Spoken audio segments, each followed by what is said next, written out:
नमस्कार दोस्तों, मैं प्रताप और आप देख रहे हैं भोजपुरी बिहार। उत्तर प्रदेश के एटा पहुंचे सुहेल देव भारतीय समाज पार्टी के अध्यक्ष ओम प्रकाश राजभर ने समाजवादी पार्टी के महासचिव शिवपाल सिंह यादव पर बड़ा बयान दिया है। शिवपाल सिंह यादव की तरफ से उन पर लगातार हमला पहुंचाने पर राजभर ने कहा कि वे बड़े नेता हैं और धरातल के नेता हैं, जमीनी नेता हैं, उनके साथ भी अन्याय हुआ है।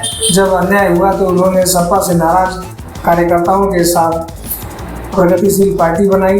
पार्टी नहीं चल सके तो फिर सपा में विलय कर गए। राजभर ने यूपी की कानून व्यवस्था पर कहा कि इतना बड़ा प्रदेश है, 25 करोड़ की आबादी है, भगवान राम के ज़माने में भी छिटपुट घटनाएं घट जाती थी।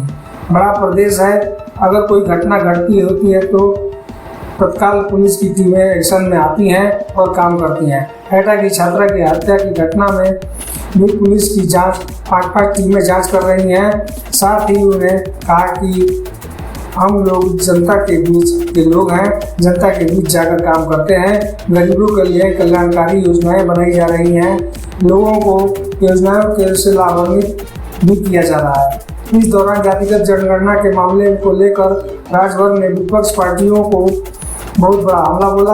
उन्होंने कहा कि वह 20 साल से इस मुद्दे पर बात कर रहे हैं। राजभर ने कहा कि जो आज चिल्ला रहे हैं, चाहे वह समाजवादी पार्टी के नेता हो या कांग्रेस और बहुजन समाजवादी पार्टी, हम तो 20 साल से चिल्ला रहे हैं। ये लोग आज चिल्ला रहे हैं, जब ये सत्ता में रहते हैं तो जातिगत जनगणना की बात नहीं करते हैं, वहीं विपक्ष में होते हैं तो भिखारियों की तरह भीख मांगते रहते हैं। इसके अलावा इंडिया गठबंधन पर बयान देते हुए सुभाषपा अध्यक्ष ने कहा कि वह ईस्ट इंडिया कंपनी जैसे हैं, गठबंधन से अलग तरह के मिजाज के लोग हैं।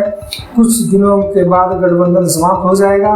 वहीं सपा से एनडीए गठबंधन में शामिल हुए राजभर ने अपने कद के बारे में चर्चा करते हुए बयान दिया कि हाल ही में यूपी में चुनाव हुआ है, समाजवादियों ने चुनाव का माहौल राजभर बनाम अखिलेश बना दिया है। दोस्तों, वीडियो को लाइक करें, चैनल पर है तो सब्सक्राइब जरूर करें और अपनी राय कमेंट बॉक्स में जरूर दें।